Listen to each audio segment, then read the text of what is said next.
There's an old saying in the Army, the longest march always begins with the first step. By the same token, the greatest battle usually begins with one word. One simple code word which becomes the symbol of the whole operation. So it happens that the battle for New Britain begins with the word overpower. A secret Army code word. And it means that at a certain time, at a certain place, American troops will land on the Jap-held island of New Britain. It's a tough island to crack. The Japs gave it plenty of teeth. A powerful naval base at Rabaul, good airstrips, and over 100,000 troops spotted in different places and expecting a visit. And besides Japs, there's always the jungle. Never before in history has a large-scale war been fought on such difficult battlefields. Looks pretty, doesn't it? Pretty as a picture in a pre-war travel advertisement. But how is it to live in? Ask Joe Soldier. A jungle-clad paradise crawling with bugs, snakes, and lizards, spiders. Ask him about sweating out a march through blazing equatorial heat. Ask him about the smell, that wet stench of the jungle. Yes, and don't let him forget to mention those tropical sunsets, bringing the malarial mosquito. An attack is prepared in staging areas where the men are rehearsed for the job. Quietly, secretly, systematically, men and equipment start moving into 3 separate areas along this coast. This is done so there'll be no large concentration of troops in any one spot to tip off the plan. A task force is a miniature army, tailored for a particular job. This one consists of a regiment from Texas, a battalion of artillery and service troops, quartermasters, signal corps, engineers, and medicos. They know what this staging area means, a jumping-off place for something big.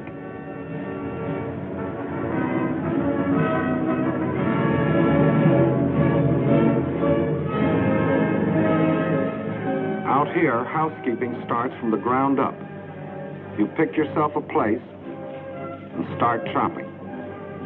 It used to be hard work mowing the lawn on Sunday afternoons. Try mowing kunai grass with a machete. Meantime, a couple of 100 miles to the north, the second task force marches into their staging area to prepare for their part in the operations. These men have seen something of jungle fighting. They're Marines, and they cut their teeth on Guadalcanal.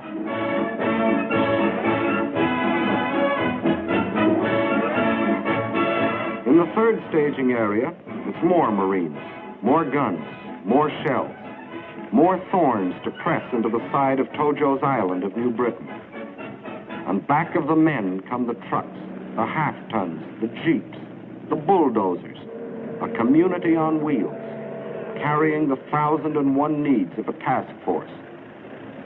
Food for bellies and gun barrels, canvas for cover, wires for communication, the tools of a jungle army.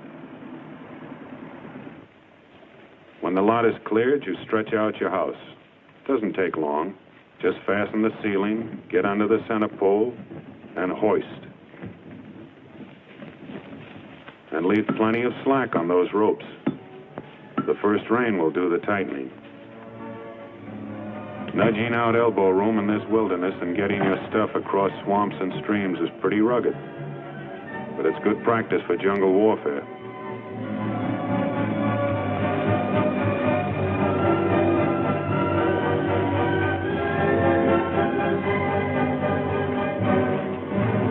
Bridges need plenty of attention. Mountain rains can swell these streams to torrents that can drown the truck. And transportation is important out here. When it comes to jungle construction, you can't beat a fuzzy wuzzy. Uncle Sam has thousands on his payroll.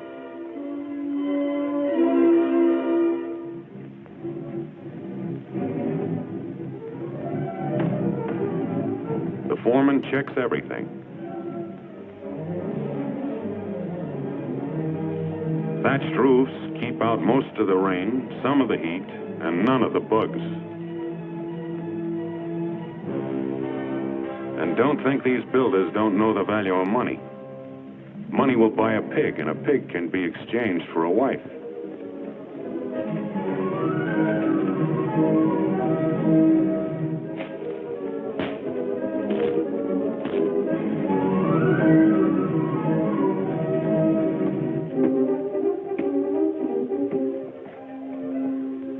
Here's where that Boy Scout training comes in handy. And this lad is an awfully tough critic. Outfits sprawl over a staging area for miles. It's a signal corps job to tie them together with telephone lines. Not much like hometown telephone poles, but the technique of climbing them hasn't changed a bit.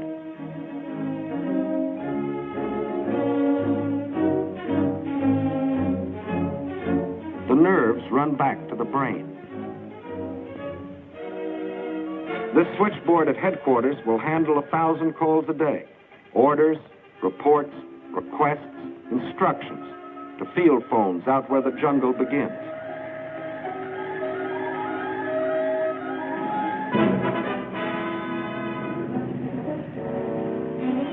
When a Jeep or a truck is issued to a driver, that's his baby, and he keeps it clean.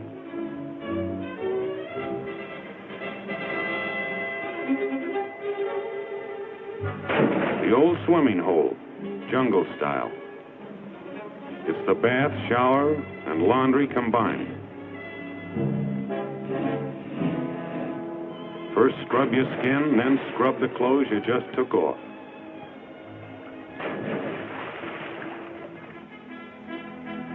This may not be your favorite cafeteria, but it's the only one handy right now. And it's the quartermaster's job to see that the army is fed.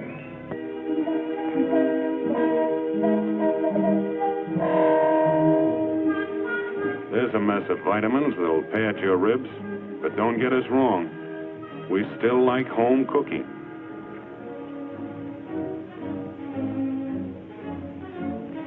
These are the canvas cities that Joe Soldier built out of jungle and kunai grass.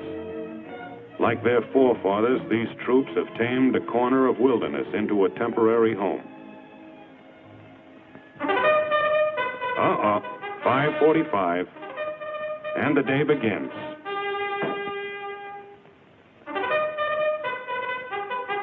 A helmet makes a swell wash basin, and you can't do this with a family sink. And now to work. It begins with the task force commander giving the details of the job to the men who are going to do it. There will be 2 landings on New Britain. The first at Arroway, to divert the Japs from the main landing a few days later at Cape Gloucester. Arroway is a peninsula. A small force will make a landing up here in the enemy's rear, they hope, and move down the peninsula to join with the main forces, who will land along here. Complete surprise is the main thing. Hit fast and hard. Gain a foothold before the Japs can move a large force against you. That's what unit leaders are telling them. A soldier has to know what he's supposed to do, where he's supposed to do it, and why. And this is the time to check your weapons. A gun jam on a beachhead might happen only once. The same thing is going on up in the Marine staging area. Weapons, equipment, and the men themselves get a personal once-over. Anti-aircraft protection stays on its toes, just in case. 37mm anti-tank teams have to load, aim, and fire almost simultaneously. They can get off about 30 rounds a minute. It's rumored that a Lone Star governor once said, "By gad, if the United States ever goes to war, Texas will go with it." And here she is.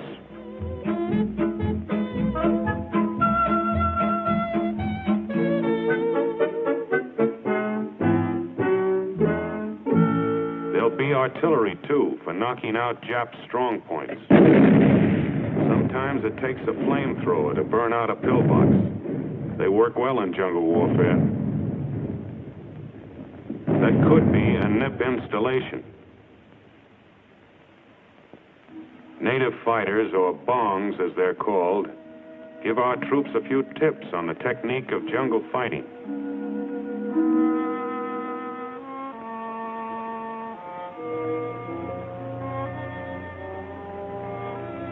The training is carried out under simulated battle conditions. And soldier, those aren't pebbles hitting the stream. You've got to know how to fire at sounds, too, because jungle fighters seldom see each other alive. The last stages of training begin aboard the ships that will carry the troops to their mission. This practice ends in a full-dress rehearsal.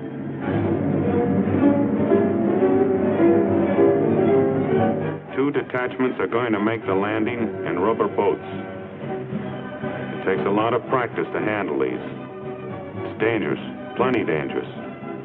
No protective armor, no more speed than your own paddle power.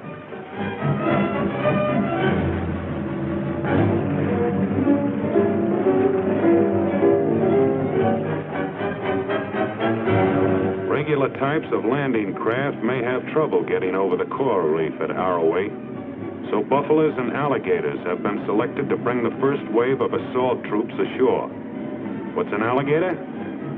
It's an amphibious tank. What's a buffalo? It's an amphibious tank, too, but it's got more armor. They look like bad dreams, and they'll deliver the first punch. And now let's hear what the general thinks. The secret of your success is your squad and platoon leaders. They must get hold of their outfits and control them. But control doesn't mean bunching. The buffaloes will land in a wave. From then on, they're tanks. They crash through the underbrush. They knock out trees, followed by riflemen. You run upon a Jap machine gun nest. What do? You circle it, infiltrate, use grenades. And don't make the mistake of stopping to help a man who gets hit. You haven't got time. Let the medical men pick him up. So now, it's up to you. Remember, you can only go forward. You can't go back. There'll be nothing to go back to. Just grab a piece of beach and start shoving. Are there any questions?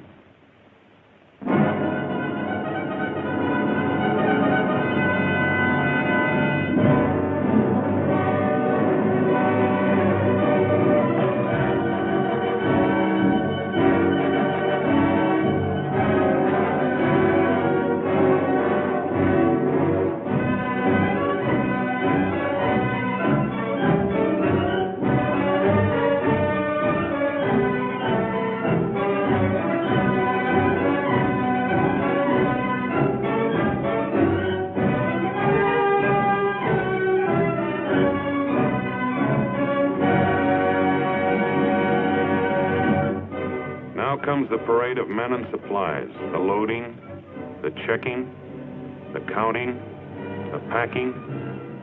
It's the war of logistics, adding up to the final question mark. Will the troops who make the landing have what they need, where they need it, and when they need it? Training is over. Rehearsals are over. This is it.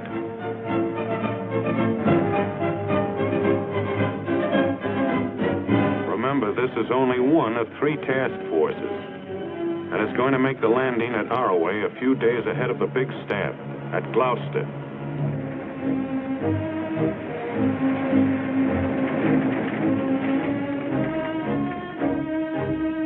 The Commander-in-Chief, who is responsible for the coordination of the whole plan, comes down for the takeoff.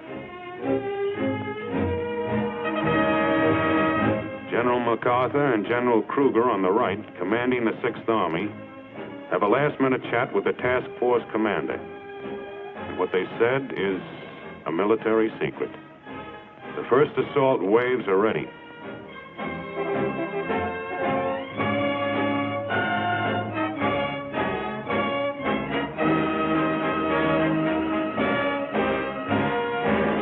Time doesn't even wait on generals. And time is running out. This is goodbye, and good luck.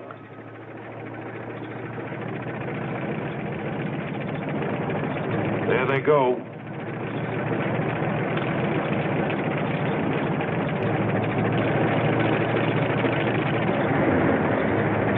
The buffaloes and alligators are going to load on the mothership.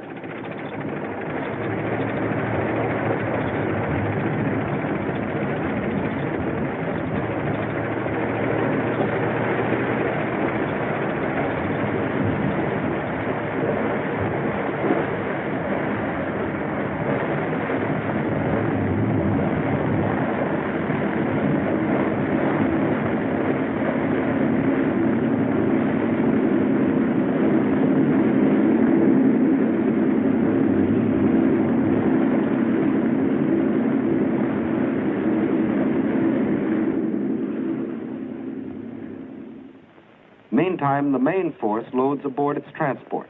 Once up the net, the landing craft that brought them will be hoisted aboard. And the rubber boat detachments move out to load on the destroyer that will carry them.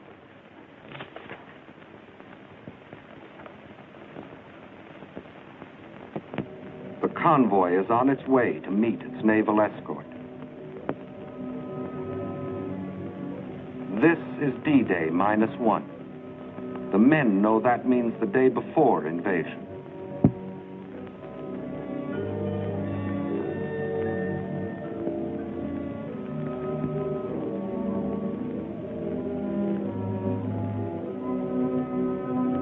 This last-minute check on weapons goes on aboard every ship, and nobody has to be told to do it now.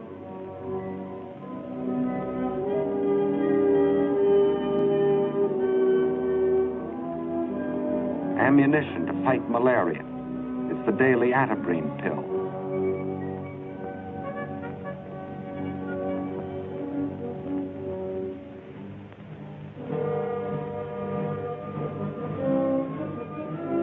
This too happens on every ship. Last-minute instructions to officers and non-coms. It's called briefing. Over there fast. Whatever happens, keep contacting. Message center will be in here. Get your messages back as fast as you can, of course. Keep your men dispersed. Cut out bunching. Look out for this high ground over here. You'll have to hit it from the flanks, I think. And above all, keep moving in this direction. You've all got compasses. We're at the rendezvous point. The task force commander leaves to board one of the destroyers of the escort. And now the convoy will sail through the night to Arroway.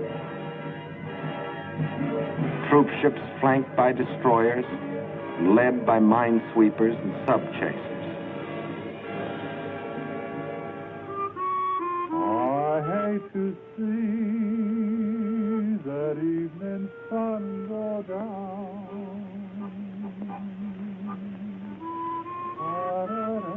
Tomorrow belongs to the headlines in hometown papers, to the radio commentators, and the casualty lists. But these few hours belong to each man to spend as he likes.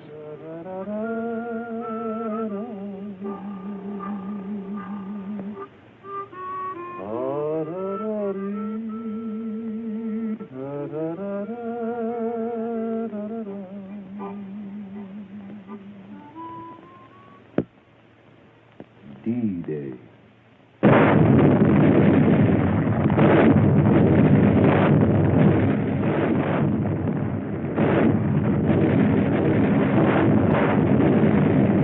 Under the protection of the naval barrage, the first assault waves keep circling, awaiting the order to start in.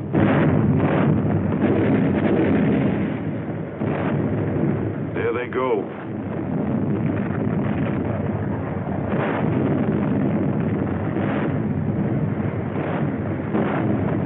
Jap plane.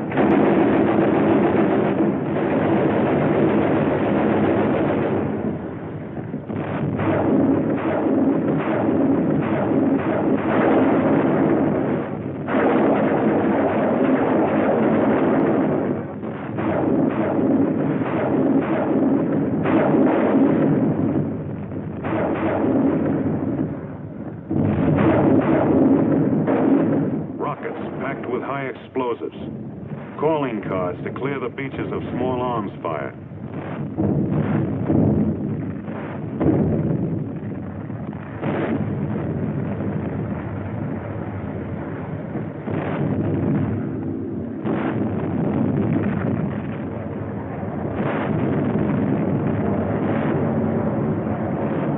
More planes coming.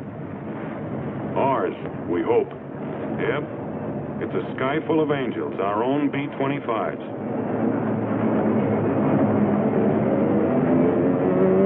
Now it's the Air Force's turn, and they know their way around. They've been softening it up for days in advance.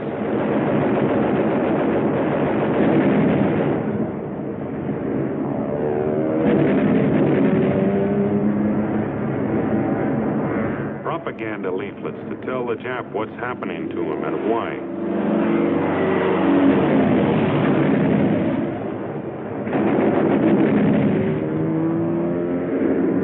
The naval barrage drove most of the Japs off the beaches up on the cliff. And that's where the planes work them over.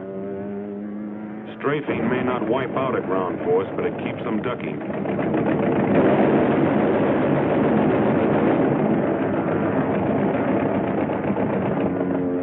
The landing place. The first casualty, result of a Jap machine gun burst. It's safe to raise your head and look at the shore now. And here's why. This is what naval barrage and air bombing can do to a shoreline.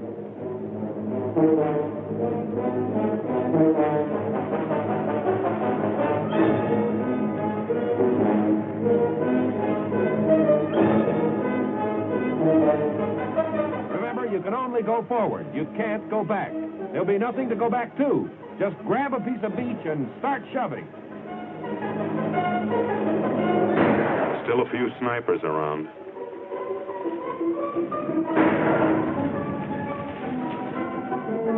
Patrols grope ahead of the main body to feel out the Jap's strength, to locate his positions.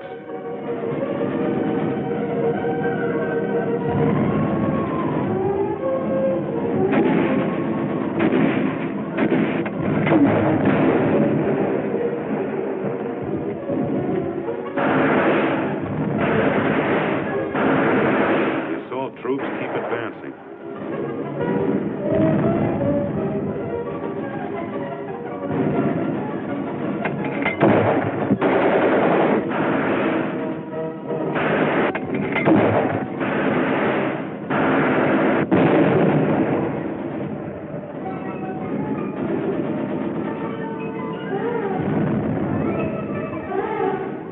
The peninsula was lightly held, but there are still plenty of Japs to comb out. You don't see many, except this kind.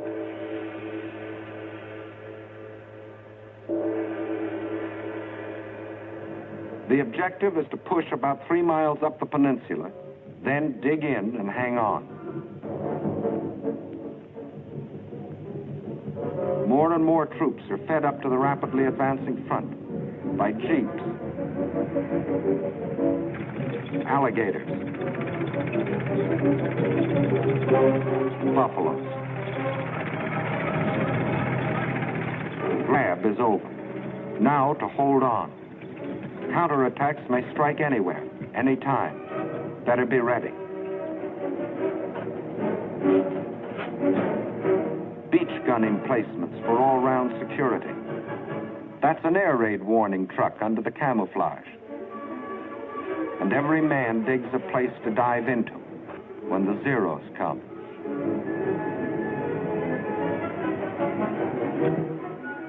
Communication keeps pace with combat. Switchboard and message center open for business.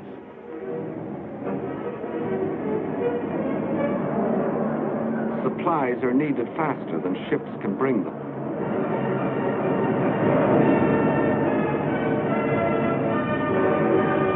Parachute-borne ammunition coming down. But they don't always select ideal landing places. A job for the pole line crew.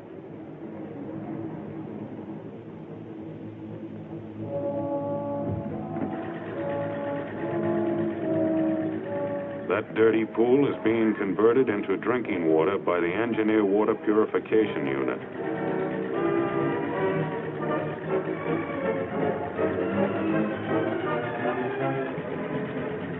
Men may one day forget many things of this war, but never the taste of chlorine.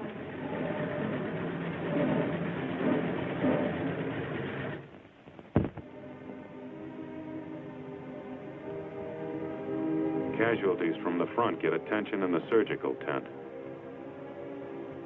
The man on the table got a shell fragment in the leg. Enemy planes.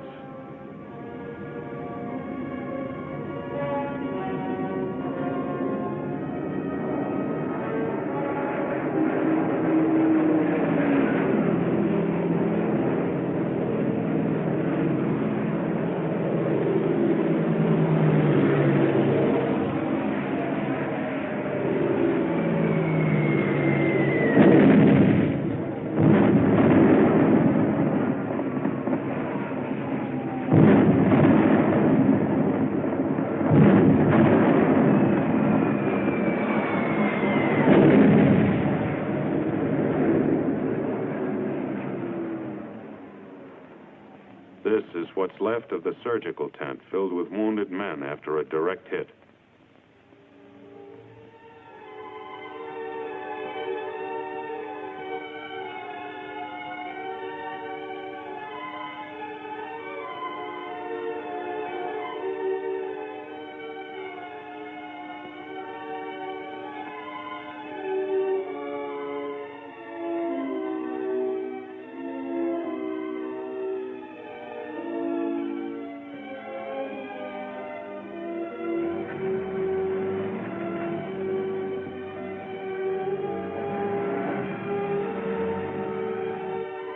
For these men, the roads are longest. Having received emergency treatment, the wounded are evacuated to hospitals in New Guinea. This landing was a complete surprise to the Japs, so resistance was light, except at the upper end of the peninsula where the rubber boats went in before dawn. They met heavy machine gun fire before they could reach the beach. The boats were destroyed. The men were scattered. They just couldn't swim and fight at the same time. But the main landing is successful. The Japs have been driven back up the peninsula. The beachhead is established. The task force commander is ready to make his report.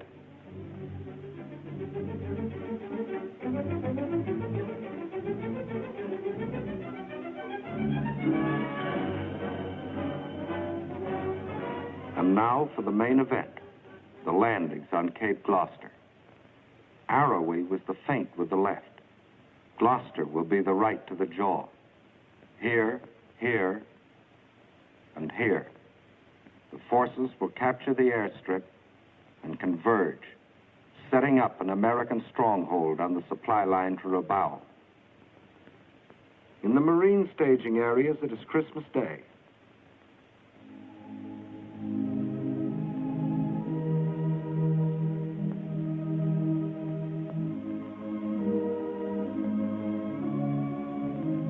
The last mass before sailing for Gloucester.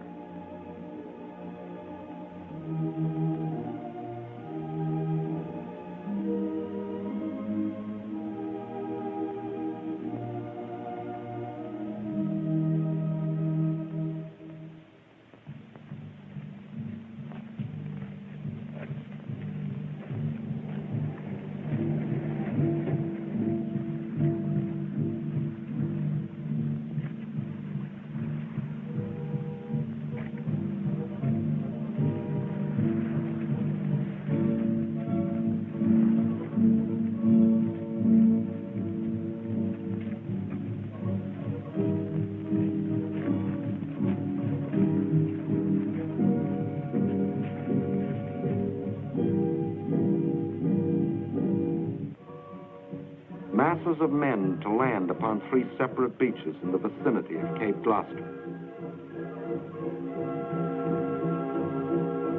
This is to be the main effort. It is an army made up of 2 task forces in the teeth of known Jap power.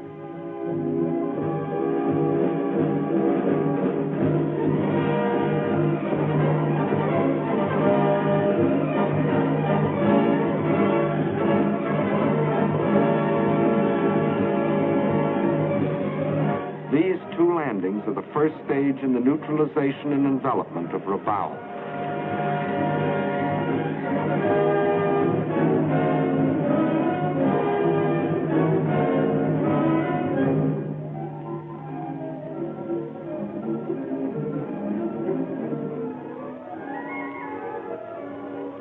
On Christmas night, a vast convoy sets out.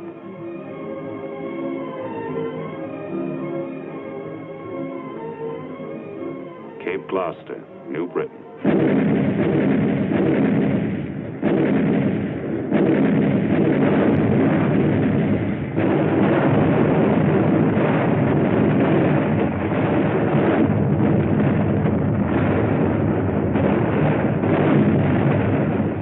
Nearing the height of the naval bombardment, the first assault load into Higgins boats.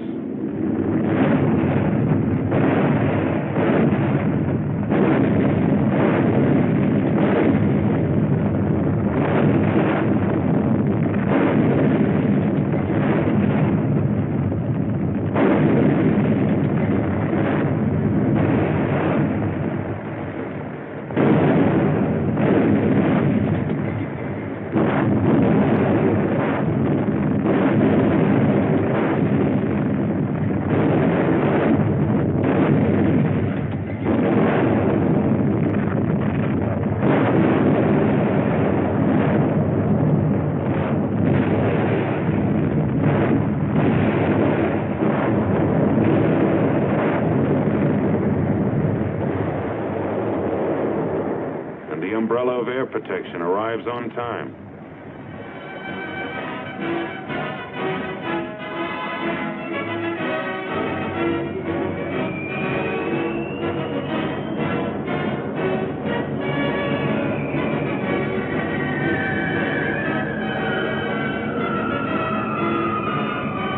Back at the beaches, the jungle crawls with Japs. They're dug in and well fortified, but not against this.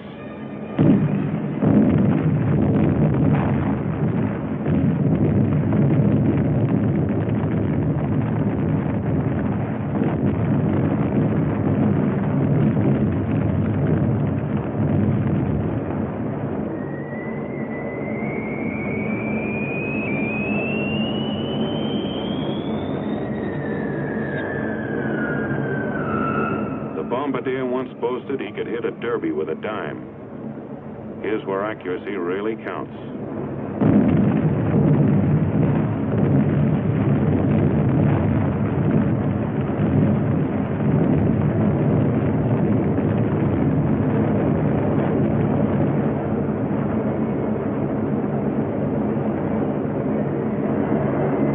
Just back of the beaches, but not too far in.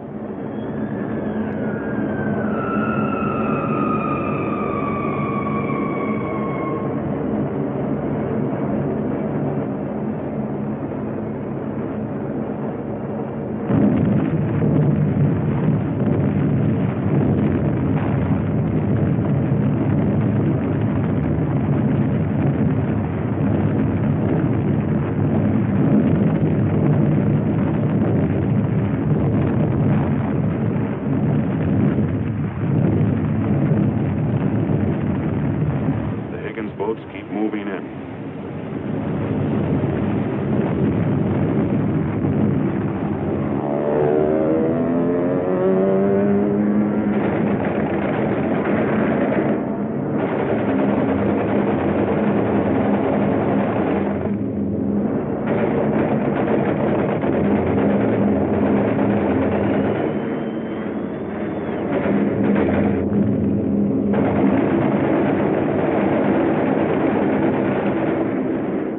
Under this air cover, the invasion fleet creeps forward.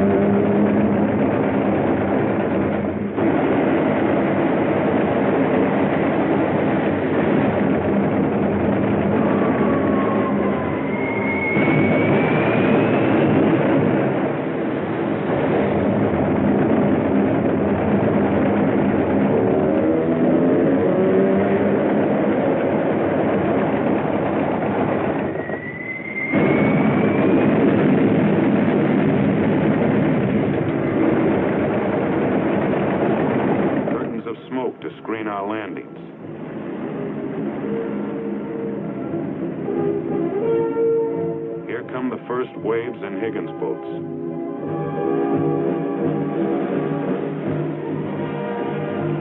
Not ghosts from Pearl Harbor, but American boys.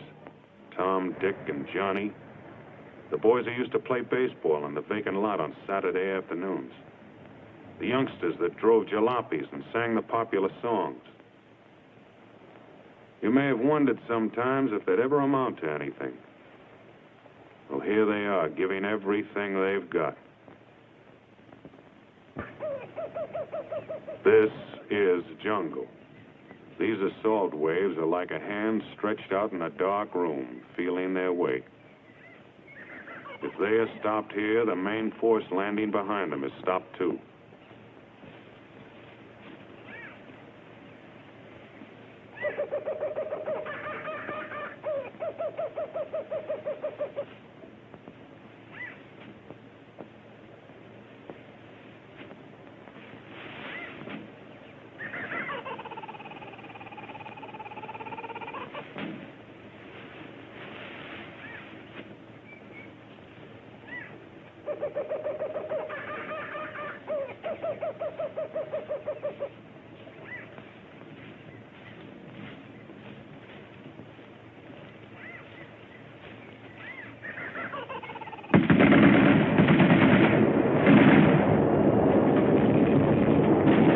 Contact with the enemy.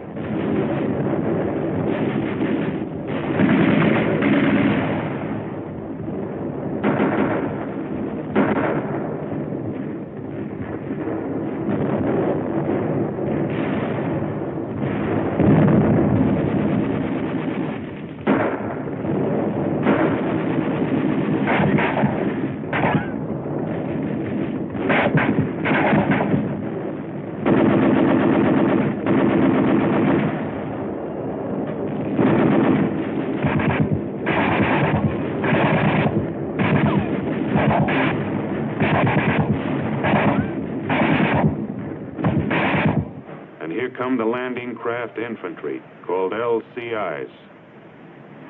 They're bringing the main fighting strength to back up the assault wave.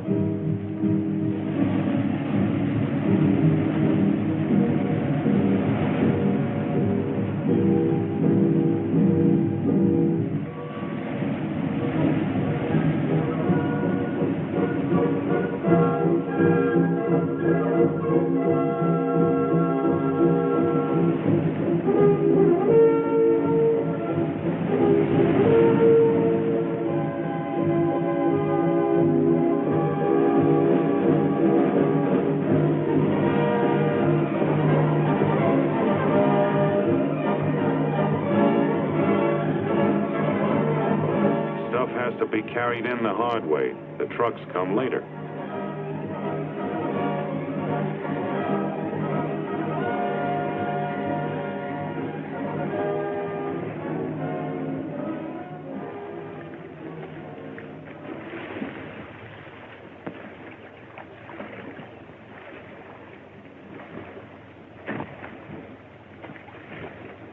Digging in, up at the front.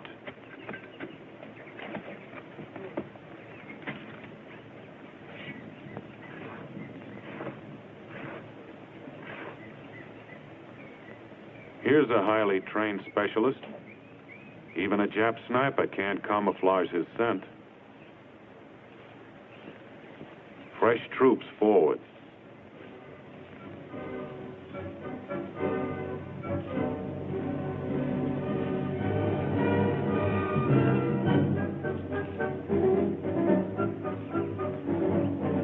Wounded to the rear.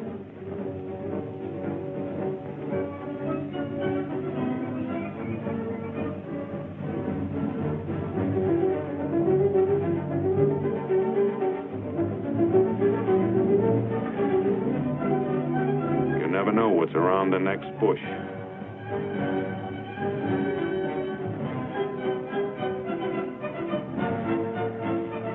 Dead Japs aren't always dead. Better be sure.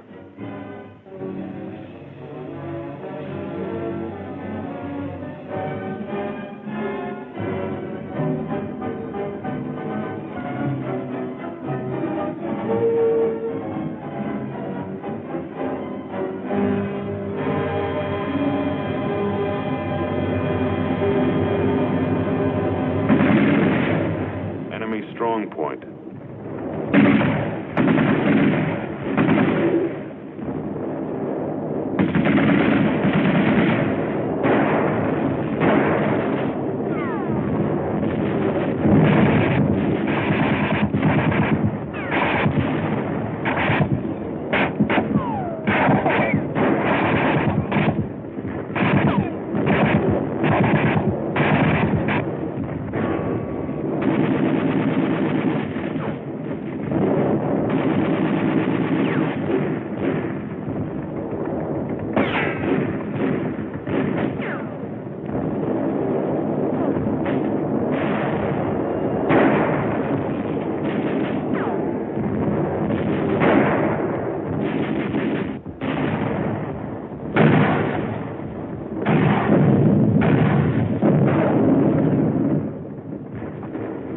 Here's the bazooka. It's a hand-carried rocket gun.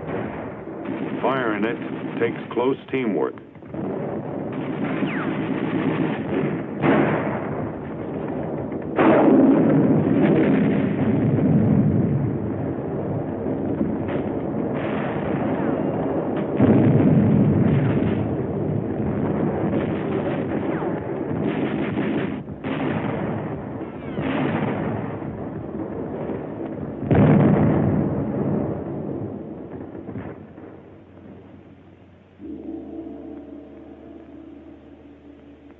Hand grenades, mortars, bazookas, and flamethrowers did this.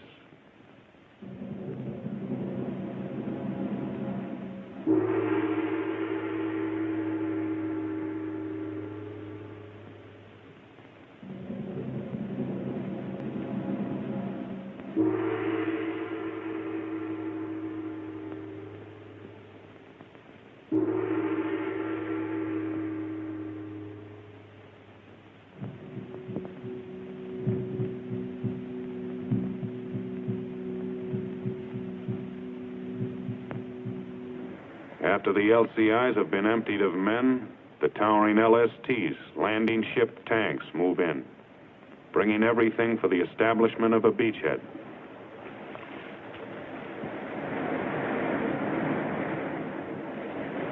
This succession of ships, all in their proper order, thousands of men and tons of supplies have but one purpose: to keep a thin line of riflemen fighting their way forward into the jungle.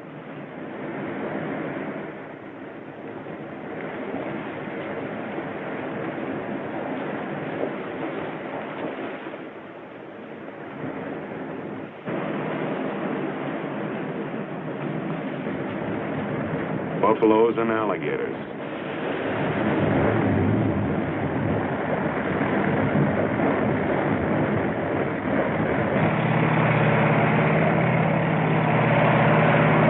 Mechanized sledgehammers, smashing holes in the jungle wall.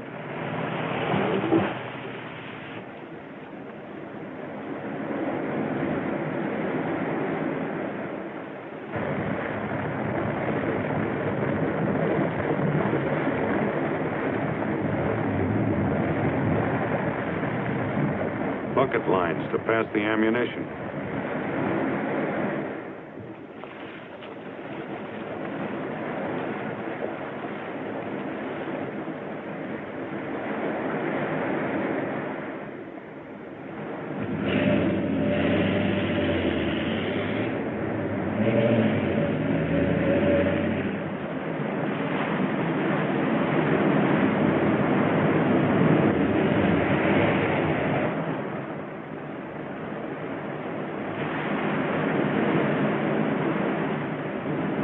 Jeeps do a lot of things, but they can't swim.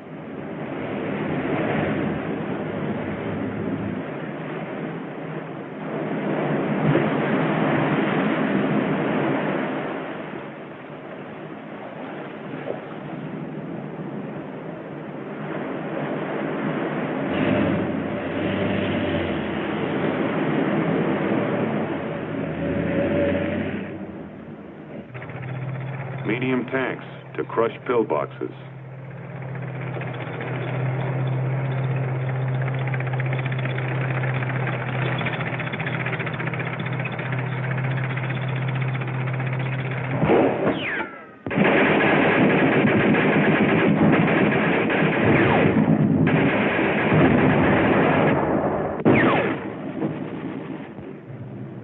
An hour or two later, the trucks roll in.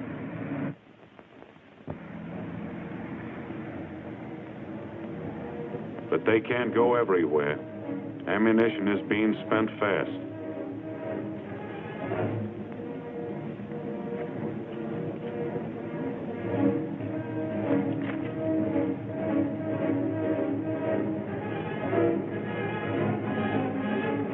For every finger squeezing a trigger, there are 100 others pulling, hauling, and carrying. It's all part of the same job.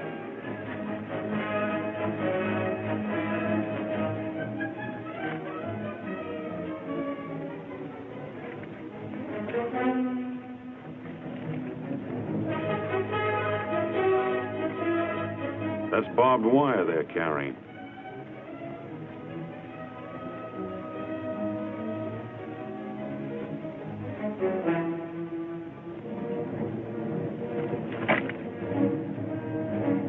As soon as there's any place to phone to, there's a telephone line to do it.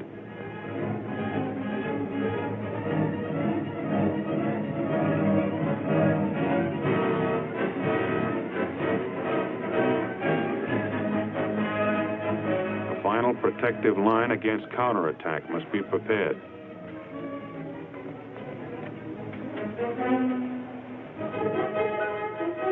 You may be hit from anywhere, anytime. From the flanks, or from the rear, or from the air.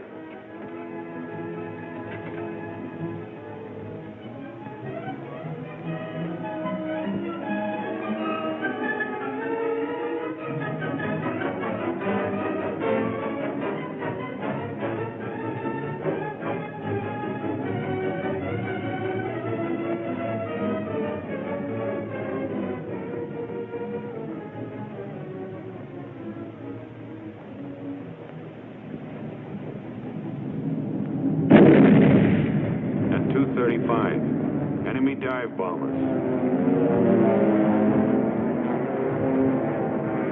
Jap planes shot into the water.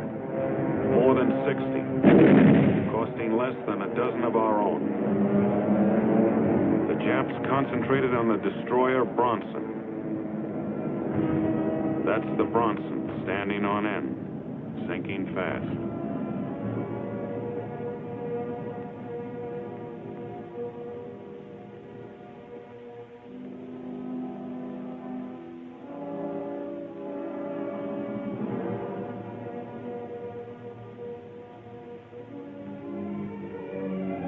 But among the floating wreckage are survivors.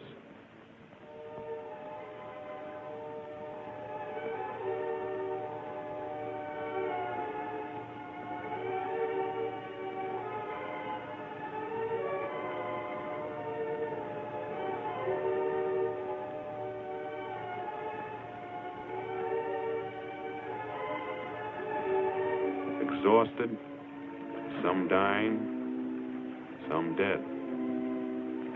Some with clothes blown off by the concussion of bombs.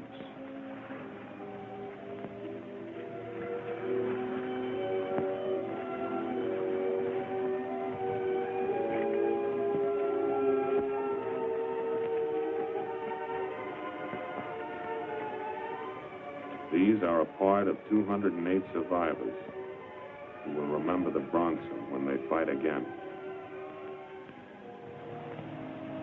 Back at Gloucester, it had begun to rain.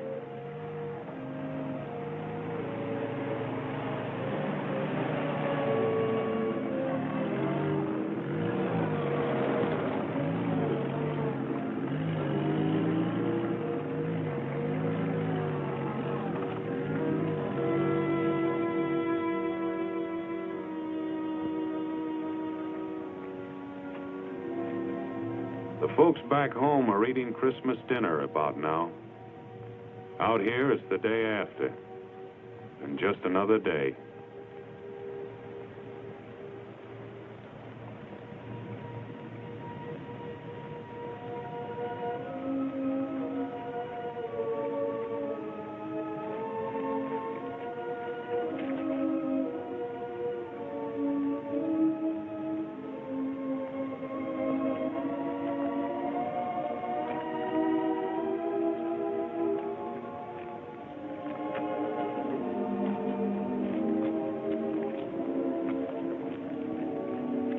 Just one more enemy.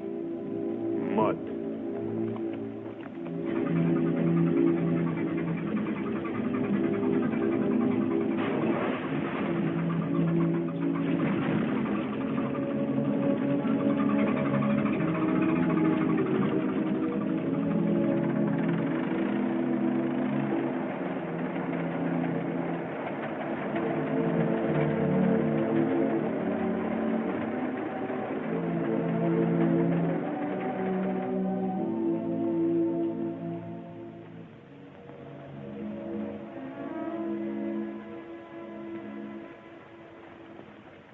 Information gained from prisoners confirms what we know.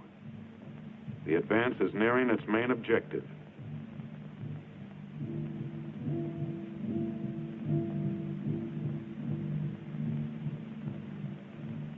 But every step forward means some men coming back on stretchers.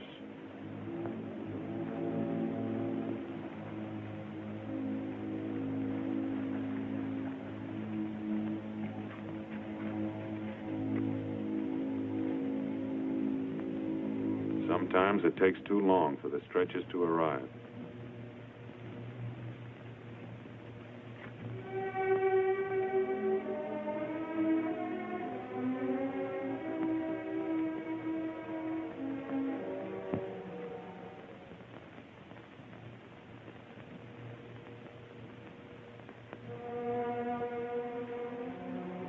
Medical officers scrubbing up for emergency treatment before evacuation.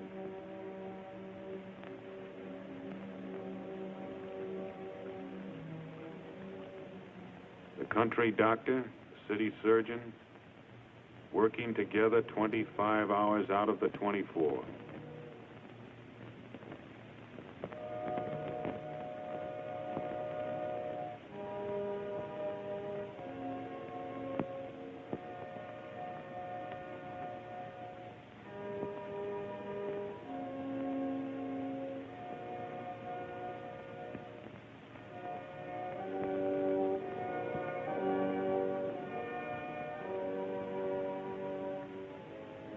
Part of the price of a beach landing.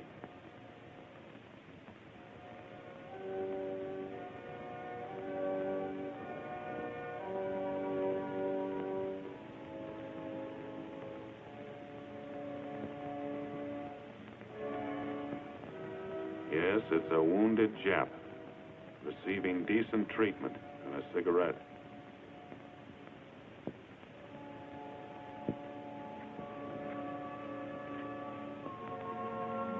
On the beach the next day, wreckage.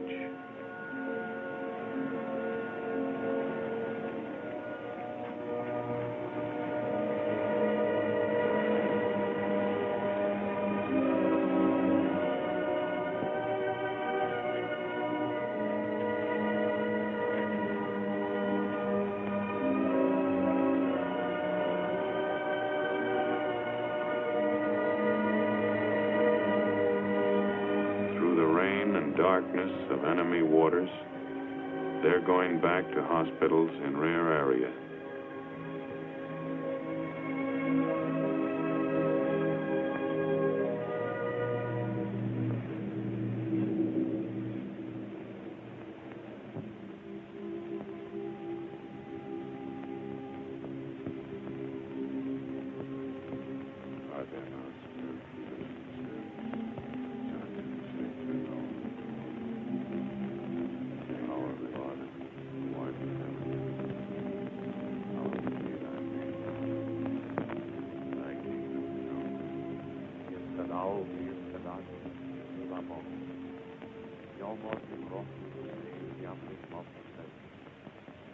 Gewoon weer een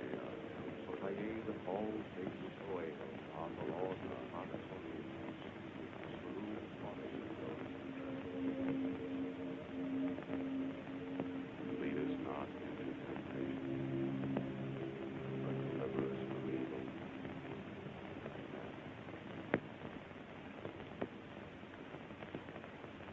Fire!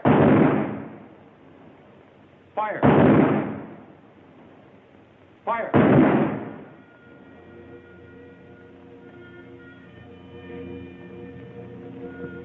One day of American living, bought and paid for.